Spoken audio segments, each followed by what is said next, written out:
Welcome to Lynn Cullen Live, talk radio without the static. Email your questions and comments to lynn at pghcitypaper.com. And now your host, Lynn Cullen. And good morning to you on this June 21st, a day after we, the people, finally stood up and forced this president to do something that he could have done long ago, and the moral outrage that showered down on the White House. Clearly, it wasn't just our voices, because our voices he doesn't listen to, but to the voices of people in his own party, the voices around the world. He doesn't listen to those either. But the people, the pollsters, I bet, the internal White House election folk who said, Mr. President, this is killing us. This is killing us. So he had his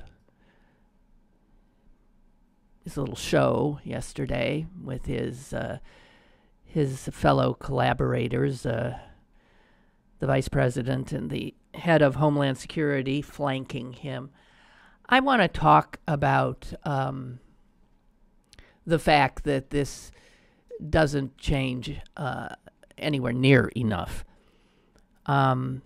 We have an administration that is simply incapable of governance. When it instituted the zero tolerance policy that got us into this, and that still, by the way, stands, there were no plans to deal with what would happen as a result of arresting absolutely everybody who came across the border. And consequently, we witnessed what happened. Children being taken from their parents, children being put here, there, willy-nilly all over the country.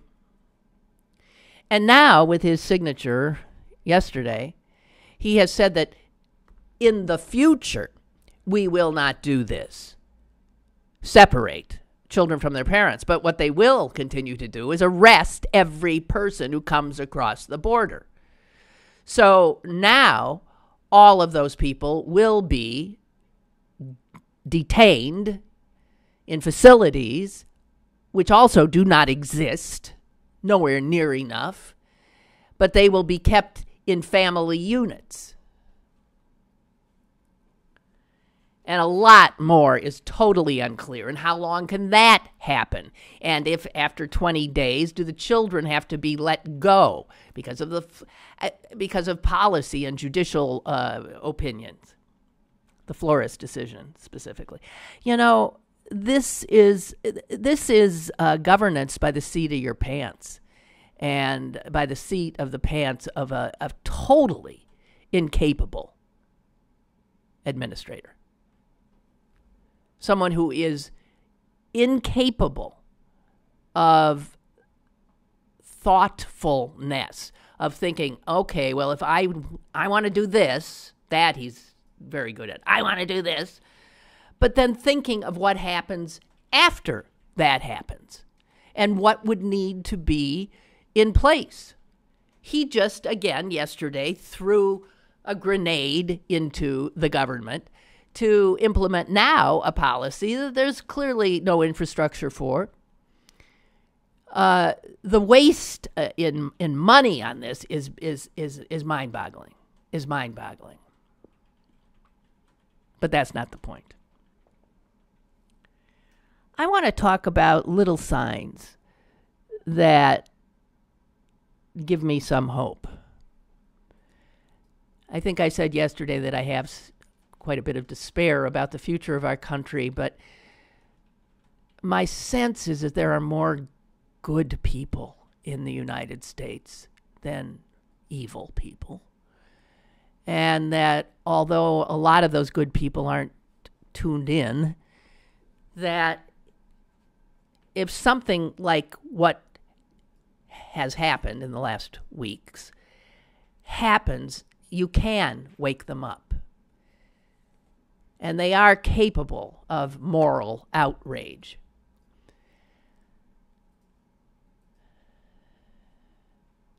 So that I just want to talk about little things that were happening. First of all, the rally, the vigil called by religious leaders at Temple Sinai and Sixth Presbyterian Church and the All Redeemers, Holy Redeemer, something, don't know,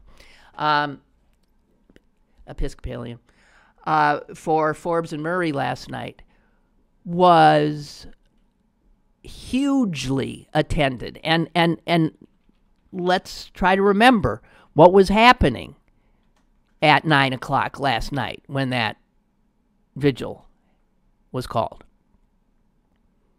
It was a monsoon.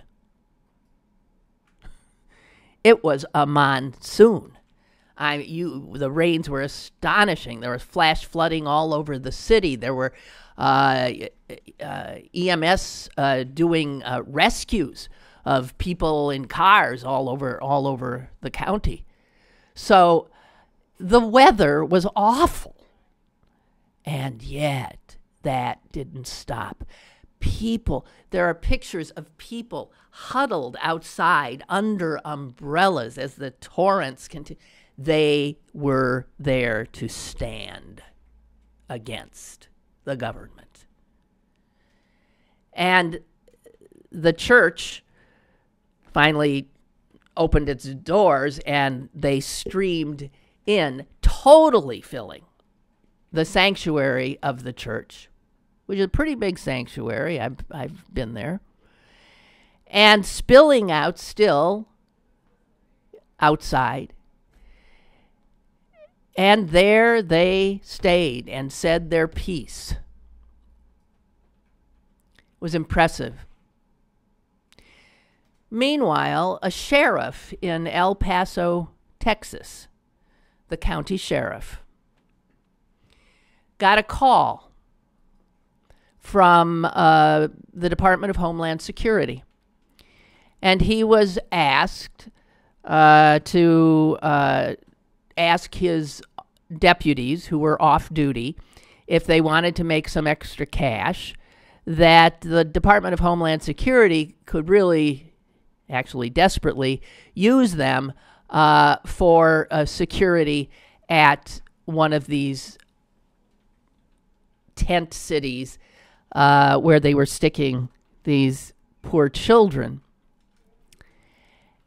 And the sheriff, Richard Wiles, said to the guy from the Department of Homeland Security who was calling, "No. I told them," he said, "absolutely not. It is not consistent with the values of the sheriff's office. If I were to allow my deputies on your site, the El Paso community would have an understanding that we support that policy, which we do not."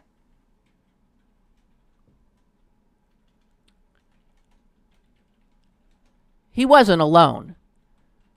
I'm talking about Texas sheriffs here. Harris County, Texas sheriff, also called the separation of families an affront to American values. The Houston police chief called it oppressive, inhumane, ungodly.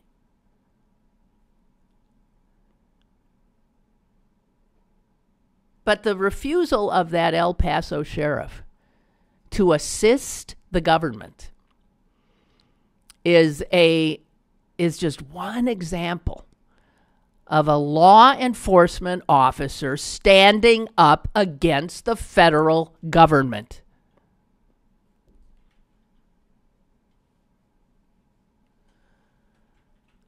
Also, almost every major U.S. airline yesterday informed the government that they could not carry these children. They did not want to be party to, Let me read this. This one is from American Airlines.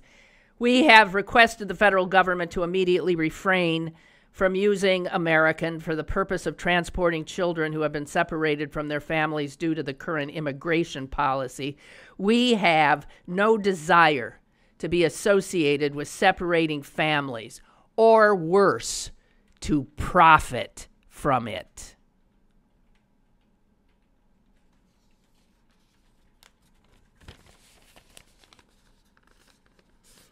You'll recall I read a letter that I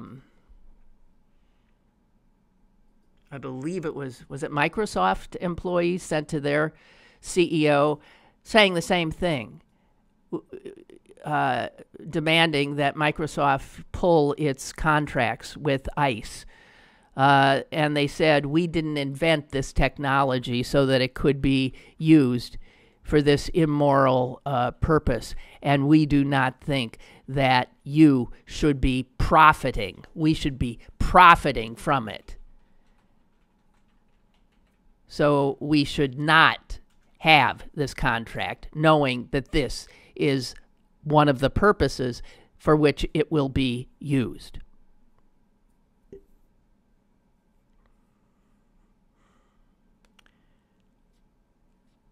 Now, I bring that up because I have to tell you, yesterday after the show, I started, the show stays in my head. I'm thinking this, I'm thinking that. And I was thinking of that list I read to you of what Holy Family Institute, which is one of the shelters. They are. We have been told that they are housing 50 children, and Holy Family Institute's right up the river, Ohio River Boulevard, in Emsworth, technically.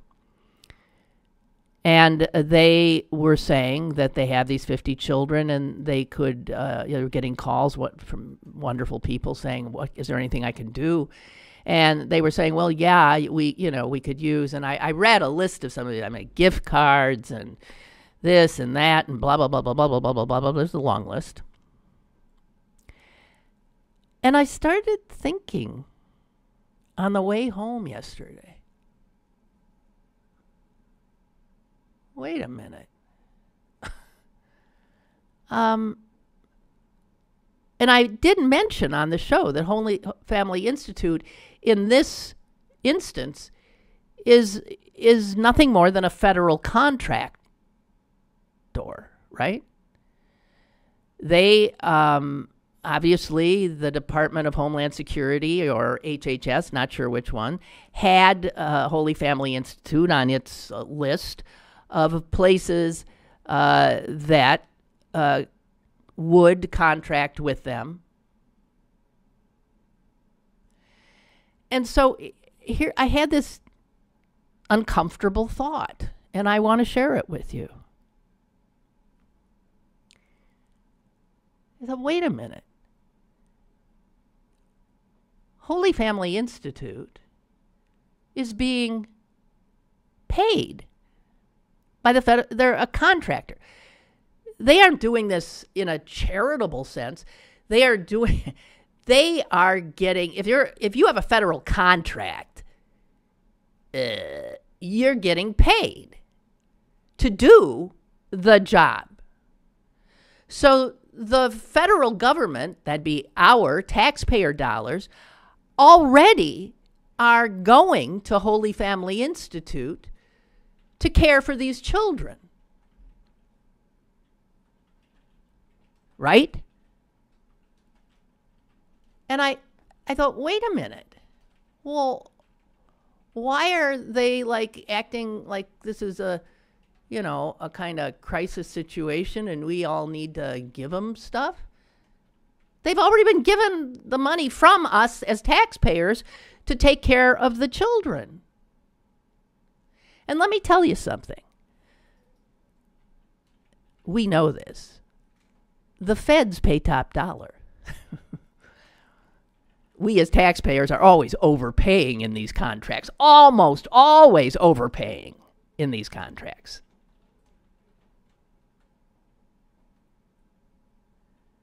As a matter of fact, I heard on a report that I guess the cost, according to the feds, is $700 plus per child per day. So if they've got 50 kids, guys, correct me if I'm wrong here. But don't go getting gift cards for the Holy Family Institute. They already have the money to get any $700 per head. They don't need no gift cards. Am I right or am I wrong? I am right. I know I'm right. It's just an uncomfortable little thought.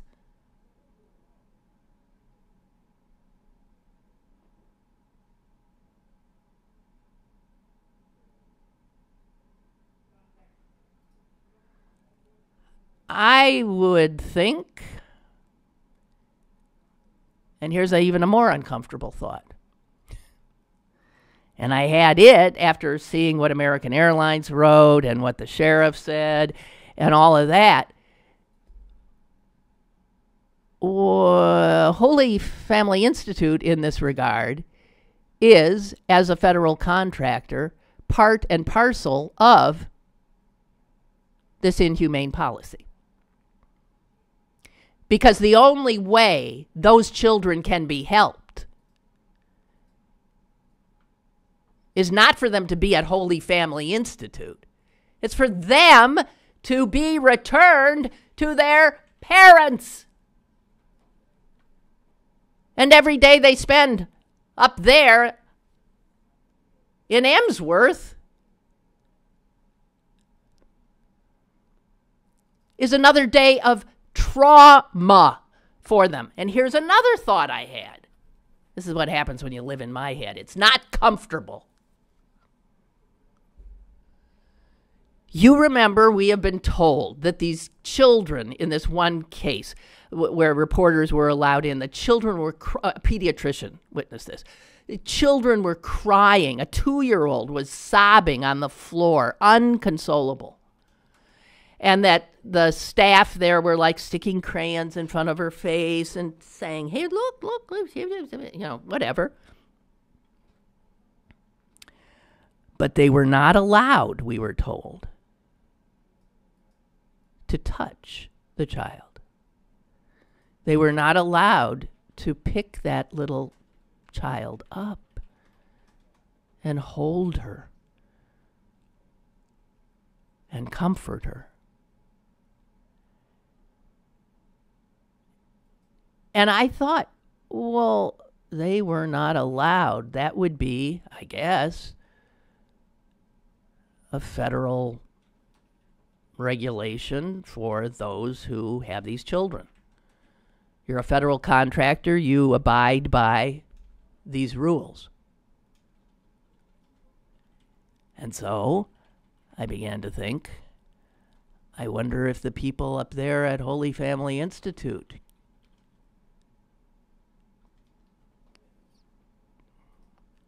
are not hugging a crying child because their employer, in this instance, the federal government, says they are not allowed to. They are just there to see that these children are fed and kept healthy until they can be reunited with their families. So that brings me back to the sheriff and American Airlines, who said, we have no desire, this is American Airlines for God's sakes, we have no desire to be associated with separating families, or worse, to profit from it.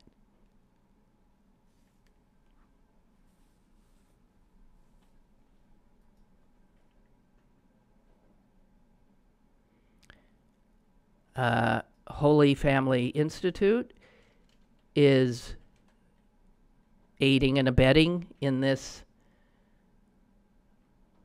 and they are profiting from it. And correct me if I'm wrong. My initial reaction was like, I'm sure yours. Oh my God, those children are here? Oh my God, yeah, what can I do? What can I do? And I'm sure that, you want to help. But wait a minute. Holy Family Institute right now is an arm. I mean, it is being paid by this administration to be party to this moral outrage of a government policy. And as I said earlier, Trump with his big signature yesterday and all of that fall-de-roll does not have any impact whatsoever on the 50 kids up there or any of the other thousands detained. None.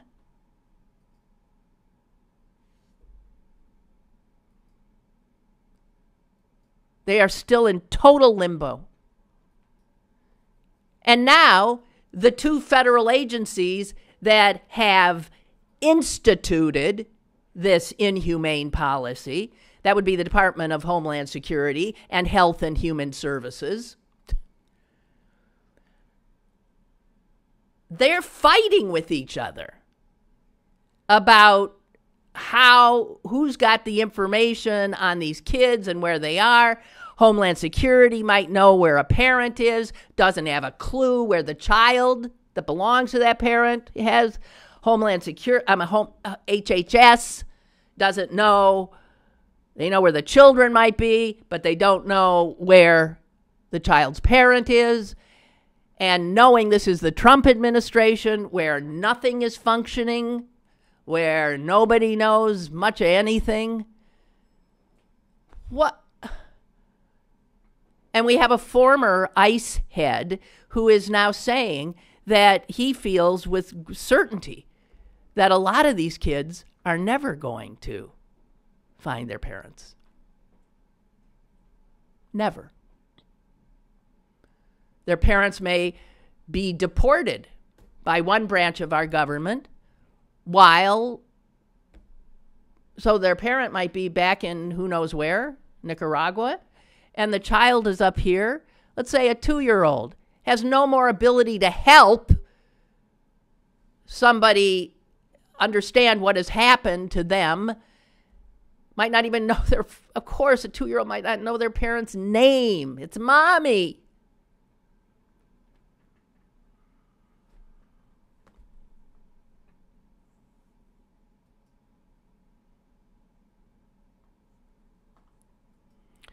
So anyway, this was the uncomfortable thought I had.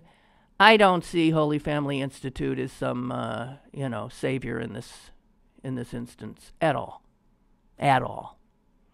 And in fact, they're making money on it without a doubt. And then on top of making the money that we're paying them as taxpayers, they are asking, people for a list of other things and gift cards and stuff. Are you kidding me? It's like they're holding a telethon. It's like, I mean, really. I know taking a shot at Holy Family Institute is like a dangerous thing to do because I've always thought, wow, Holy Families are good people, Well, I don't know. I don't think they're good people in this instance. Because standing up and saying, no, I'm not going to be a party to this, is how you get a government's attention, which is what we've found out. The sheriff said, no, this is against our morals and our principles, and my guys are not going to profit from being party to this. American effing Airlines said, we don't want to profit from this. Holy Family Institute? Not so much. We have a call. Caller, hello. Lynn, good morning. Morning. This is Ray from Lawrenceville. Yes? I'd just like to take maybe just a different tact or position on the Holy Family Institute issue. Okay. All right. I know it was just a few. Holy Family Institute has an open contract and has for years to handle the unaccompanied minors that refugee children that cross the border. This was not like a new contract that they just signed up for this particularly bad policy. And I would encourage you to call and talk to the nun and find out exactly what they're getting per child. But I would be shocked if they were getting $700 a day per child on that existing contract. I had a friend who was the staff psychologist. They have a staff psychologist on hand. They handle families in transition. We were praising them when they were handling the refugees a few years back, and the neighbors were complaining, saying, not in our neighborhood. I would suggest strongly that you find out all this conjecture on your part, find out the real answers before we condemn them and throw the babies out with the bathwater. You know? Well, you would agree with me, however, that they don't need gift cards from us. They are being paid. I disagree strongly. I give them money constantly. Absolutely. Yeah. Well, they but probably have a contract to provide an existing contract, open contract to provide the barest minimum care for a child. Right now, they, unlike a warehouse in Texas, have an entire infrastructure there of care, love, touching, hugging, support, psychological counseling, translators. None of that's going to be covered by that contract. And I'm not. Well, you don't know that either. Wait. We don't know. But you don't know that either. We're both sort of talking in ignorance. I have as much confidence in that that's the case because of my interaction with them as you have confidence that that's not the case because of something that's going on in Texas. That is a different institution over there. They are loving, caring people over there. And before I would disparage them, I'd want to know, not guess. Okay. I can't be the only one who's asking We talk this about question. journalism all the time and the integrity. You don't just throw conjecture out there and then condemn that institute and all its good works, especially when we were praising them for taking a brave stance of accepting those refugees a few years ago. When you're taking the refugees a few years ago, are you talking about those Haitian children? No, there was several. There were Haitian children, and then there were the crossings of unaccompanied children that were coming across the border. Oh, right. And That was in 2014. Okay. Yeah. They ended up with a bunch of kids over there, and the neighbors were protesting that they were I remember. bees and I remember. You remember that, don't you? Yes, I do. I was disgusted. And we loved that place then. People would before we talk about journalistic integrity, before we say they're part of the problem, we should find out, because I think that if a child was sick and we took that child to the hospital's not participating in the terrible, should the hospital say, we're not going to treat these children because we don't want to participate in this system? All right. Well, you're right. I mean, I would have to know. You're assuming that this is an... You would be edified. You would be edified if you went over there and toured it or spoke with someone, and I'm confident you would have a different opinion of what's going on there. Well, if you're so tight with them, can't you go down there and get in and see? Yes, you could. You call up and hand them a check. But you need an appointment because they're protecting the children. They don't want some 55-year-old man wandering around with these kids, and I don't blame them. But you're a donor. You're a 65-year-old man who's been a donor for ages, and you... I'm 55, but 58. I'm sorry. Okay. 55. I feel 65 sometimes, but man, you're a journalist. You have a pulpit of a kind. Find out. you participate in this thing is bad. Everyone who does anything with this is participating and is equally guilty. That institute is not a warehouse with cages. It's not the same thing. No, that I know. I know that they're not caged. That's a facility that was, yes, it was an orphanage for years. I mean, they've got, I know that. But they, because of that, they already have, but that's what, Ray, I was thinking that they already have all of the stuff that they were sort of asking for the other day. I mean, books and this and that. I just...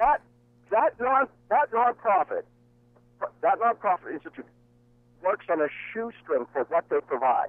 If you're right, if it was a for-profit sort of orphanage, you could expect that they are going to first say, how much does it cost to have this kid? How much is this? How much? But they have a level of care based on compassion, and they rely on donors to bring their revenue up to meet that level of compassion.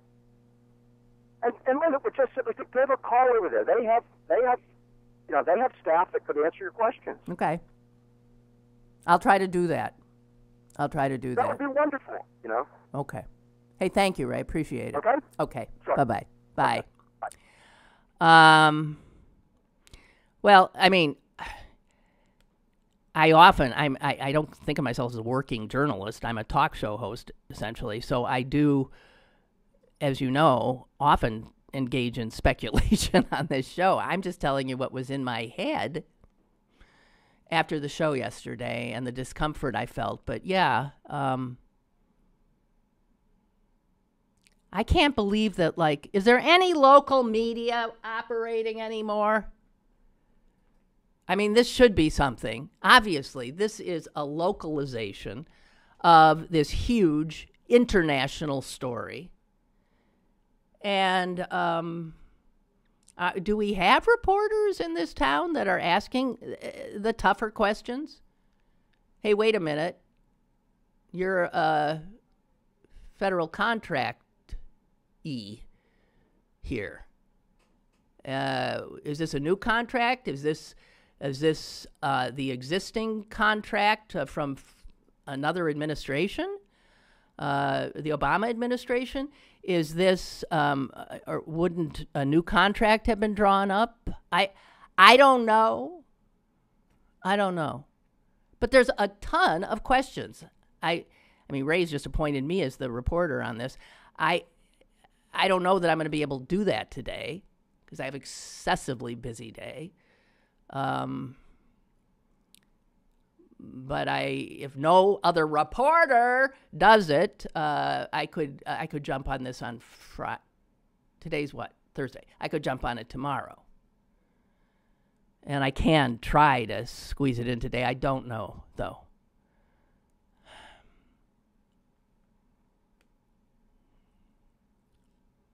One of the things I'm doing today is this event for AIDS-Free Pittsburgh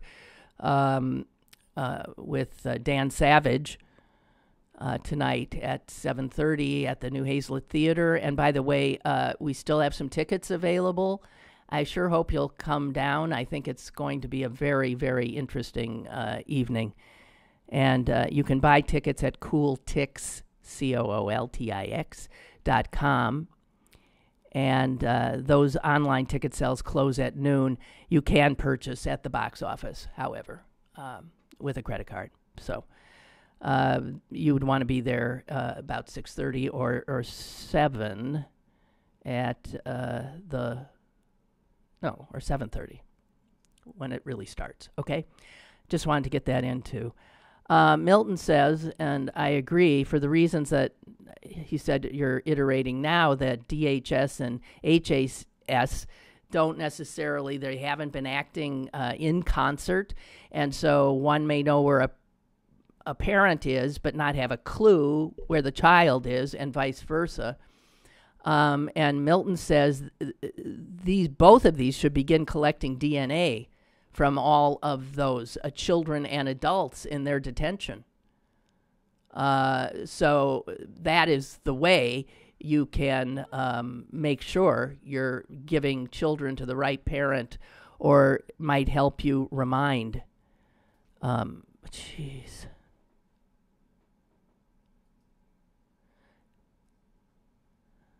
Somebody has sent me a Time magazine cover. It's of Donald Trump looking down at that sobbing little child in that what will become an infamous picture. She's looking up and he's looking down, and it just says, "Welcome to America."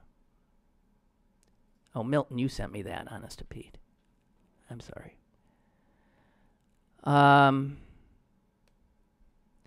Chris writes, the priest from my mother's church in Yukon attended the rally in Squirrel Hill last night. That's good to know. It was as packed as it could be, even while that deluge continued outside. And Brooke says, I was raised Catholic, although today I'm not much of one. I went to Catholic grade school, and if we were taught anything, it was right and wrong and do not lie. I'm not perfect, and I certainly have told my share of little white lies over the course of my life, and I feel guilty when I do that. More than anything, my greatest frustration with this administration is their outright willingness to lie and to not feel guilt. Is the Republican vision for America worth the soul of every person supporting it? I suppose I'm not the first to ask that question. Germans, Europe, and the world asked that same question in 1939. Yeah, these are terrible times. Terrible times. I was thinking of that old labor union song, Which Side Are You On?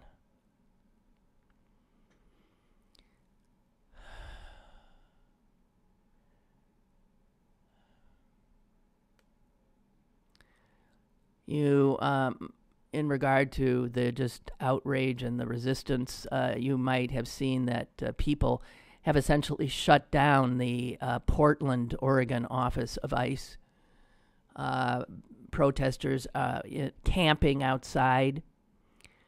And the mayor there supporting this.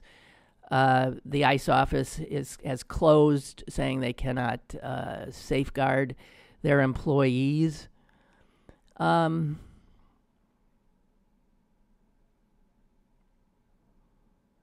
don't know. The fact of the matter, since the order that the president signed last night does absolutely nothing in terms of changing the status or the future prospects of the children being held in these facilities. I believe there's also there is a demonstration at the ICE office here, which is, I think, on the south side, near Southside Works.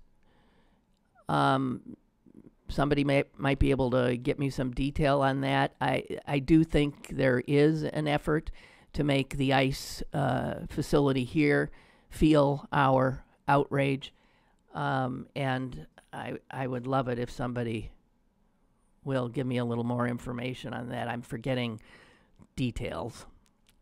Caller, go ahead, please. Caller? Hello?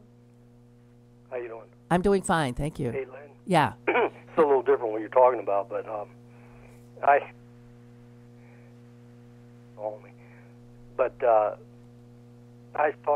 gotten a little great.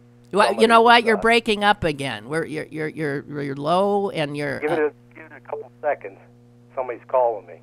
It's call waiting. Got me out. All right. It should be done. No, we're losing you. Well, I'm sorry, we're losing you. You'll have to call back. Okay, try it now.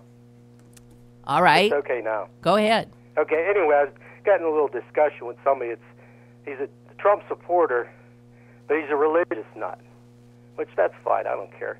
But I kind of made him mad because I told him I believed in the spirit world and souls, all that thing. And he said, "How could you do that and not believe in religion?" And we got into it. But he said that Trump, he is doing. All right. Okay. All right. A friend has texted me that the rally or the protest at the ICE office here is set for Monday at 2 p.m. Monday at 2 p.m. I think it's on, well, obviously you can find out, but I believe it's near Carson Street, and you can find it. I hope that's a big rally. I hope we can show the federal government agency most responsible for enforcing this inhumane policy, and who will continue to enforce it, that we find their work abhorrent. And do not want it done in our name.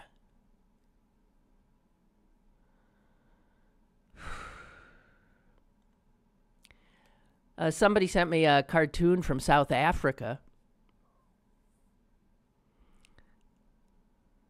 It shows Donald Trump sitting on a cage of screaming children, tweeting.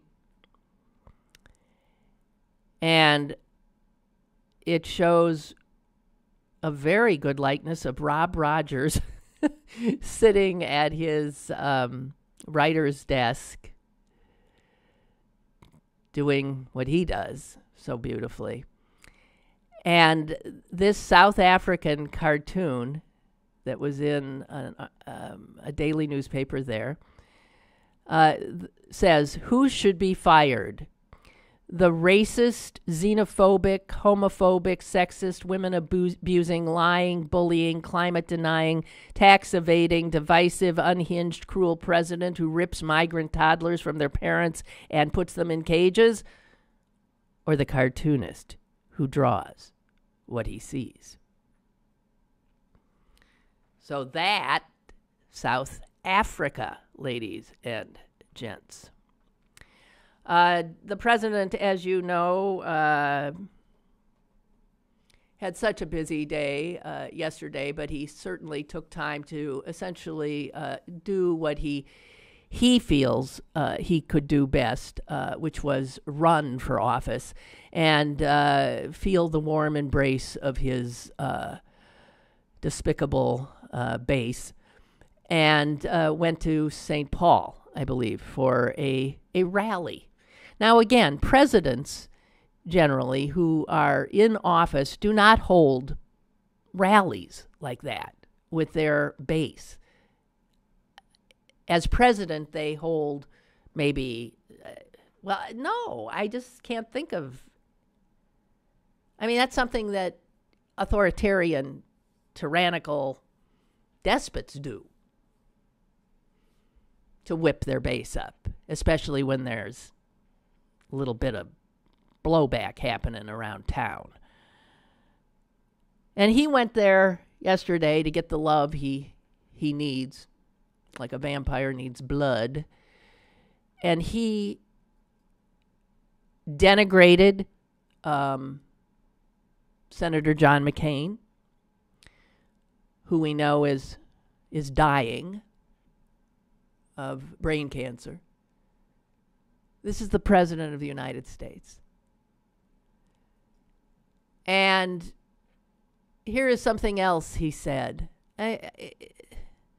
Again, my skin crawls that this is a President of the United States, and forever will be. I mean, history books, he'll be right in there with Abraham Lincoln and George Washington, and he doesn't even belong next to Millard Fillmore. I mean, my God. Here's one of the things he said to his adoring base. "You ever notice they always call the other side the elite? The elite. Boo, boo. Why are they elite? I have a much better apartment than they do. I'm smarter than they are. I'm richer than they are. I became president, and they didn't."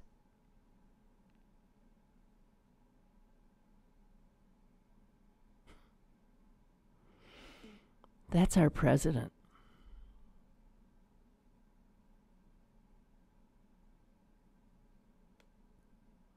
My God.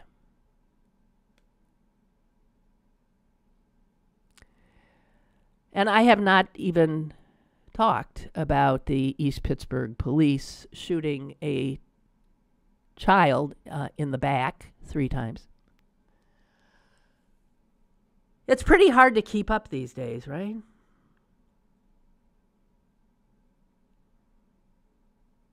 "17-year-old running.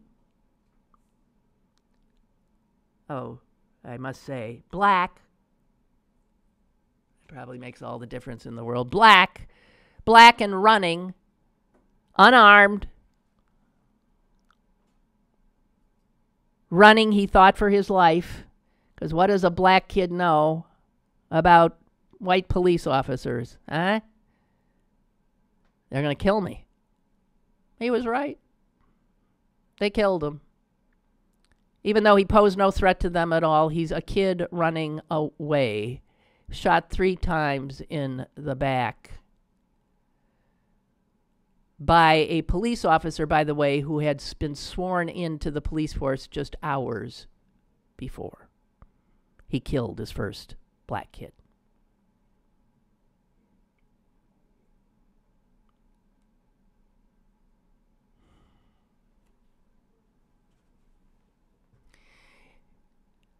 You know, moral outrage is what it is to be an American today. And if you're not morally outraged, pretty much every time you turn around, pretty much every day, every hour on the hour, then you're obviously just not literally paying attention. We have a call. Caller, hello? Hello, Lynn. I wanted to finish what I said, saying I got cut off. But I'll make it real quick. This Trump supporter said that Trump's doing the work of the Lord by separating these families and importing these immigrants. That's all I wanted to tell you. I mean, that's how crazy they are. All right, well, that's okay. Thank you. Thank you. That's, doing the work of the Lord. Yeah. That's why the Pope decried this.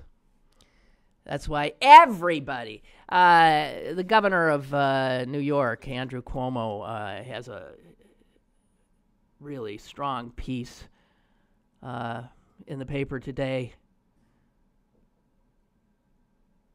And he says, you can't unabuse the thousands of children who have been separated from their parents. So that abuse is continuing apace right here, right up the road.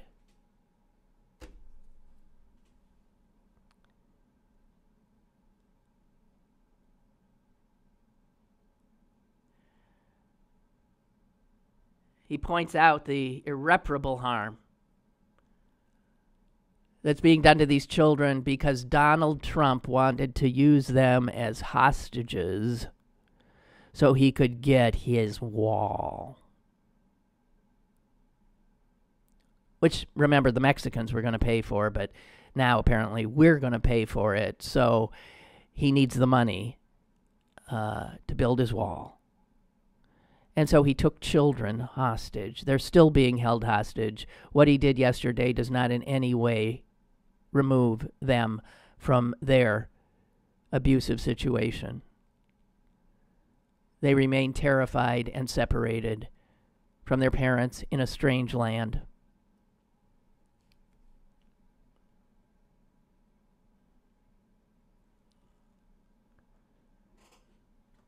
And Cuomo points out the order he signed includes no plan whatsoever to reunite these children with their parents.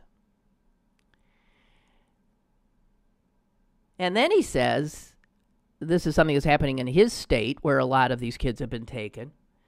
To make matters worse, listen to this. The federal government is prohibiting New York State from providing health and mental health services to the children who have already been placed here by the Federal Office of Refugee Resettlement in centers all around the state.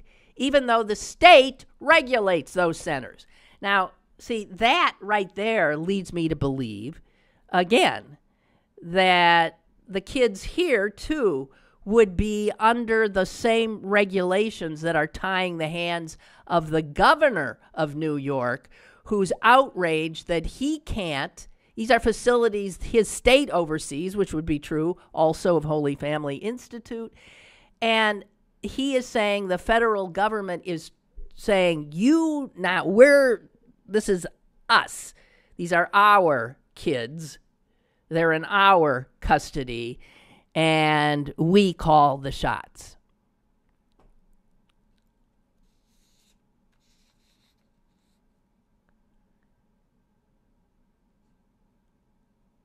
He finishes up by saying this: we cannot wash away the stain on American history, but we are not without a voice, and will speak up for the voiceless. We will not let what has been done go unanswered, and we will do everything we can to ensure that it never happens again.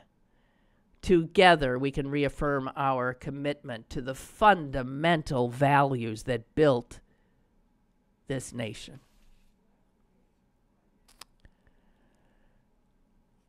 By the way, I also learned from Twitter, I want to get back to this, the police killing here of this 17-year-old. Believe it or not, I'm going to read now from Pennsylvania law. Allegheny County Police Department Superintendent Coleman McDonough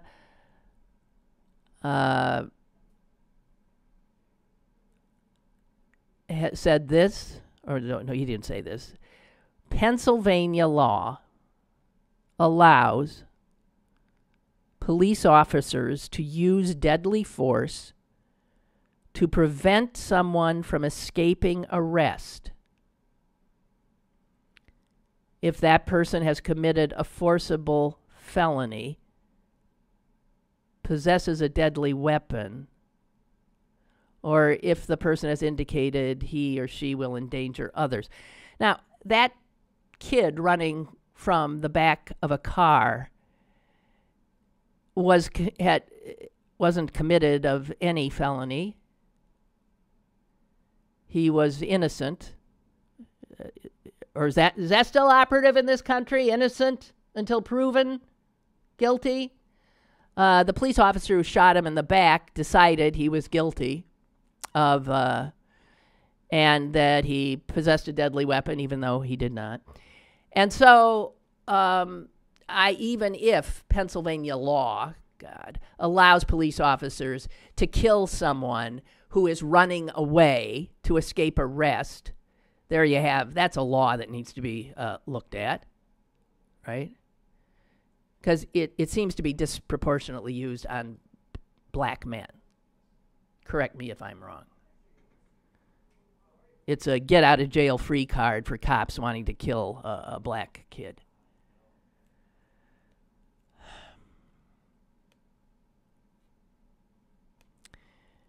Catherine writes, I was born and raised in Duluth, Minnesota, and I was just heartsick to see Trump's rally there. Oh, it was in Duluth? In Duluth last night? It is like a zombie has taken over these people's brains. After watching the reporters interviewing the attendees, it is very clear that our humanity is gone. My husband always says the Republicans have no soul, and he is correct. Yeah, Republicans actually favor this policy of separation.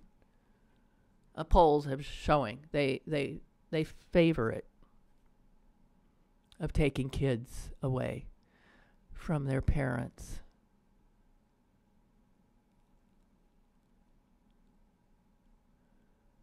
Well, as Stephen Schmidt said yesterday, this is not a party that anyone with a soul or any honor would belong to.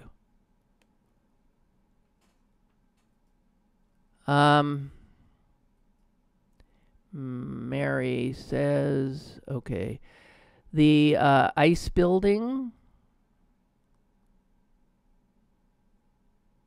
No. I don't think that's the ICE building. I think it's on Sydney Street in the South Hills. I'm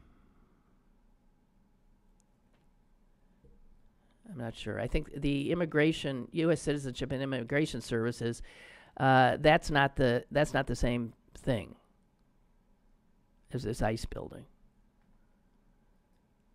I think what you've done here, Mary, is give me the office of, where you go to get your, passport changed and stuff like that. I think where I got my son's naturalization papers. I don't know. Henry writes, I needed a distraction. I needed a reason to stick my head in the sand periodically. I needed something to hold and to love, something to make me feel better about all of this. On Saturday, I wandered down to the Humane Society and found myself a wonderful dog who, after 5 days, has already made me feel better than Xanax. She and I are listening to your show now. Aw. Give her a kiss for me. Give her a scratch on her ear for me. And wonderful Henry. I'm going to try to do the same thing pretty soon, too, since I've lost my last furry companion. I miss the comfort that they provide. Okay, so I think that's it for me.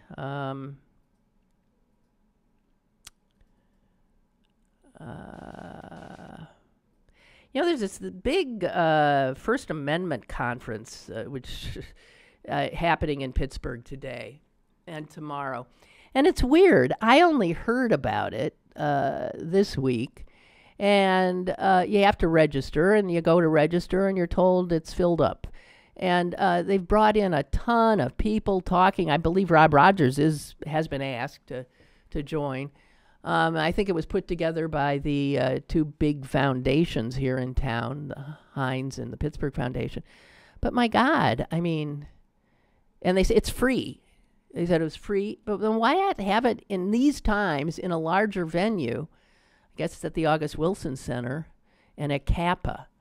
I mean, why not have it so that a lot of us can come? You didn't do it, and you also didn't advertise it very much. So I'm sort of wondering who it's for, except the people who already are pretty much on board. I don't know. I think that was strangely done. But that is something that is happening today here that I would have liked to have been able. Well, I wouldn't have gone today, but I would have gone tomorrow. So, don't know. Anyway, that's it for me. I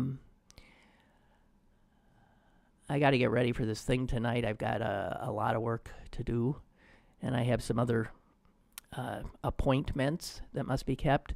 So I'm gonna head out. I will talk at you tomorrow. I can't believe it's Friday already, or will be.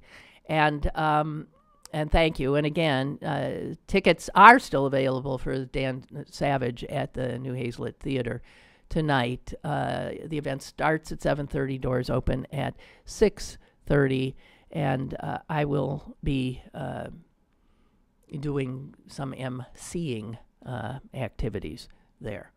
Okay. Well, thank you very much for joining me, Henry. Take the dog for a walk, and I'll talk to you tomorrow. Bye.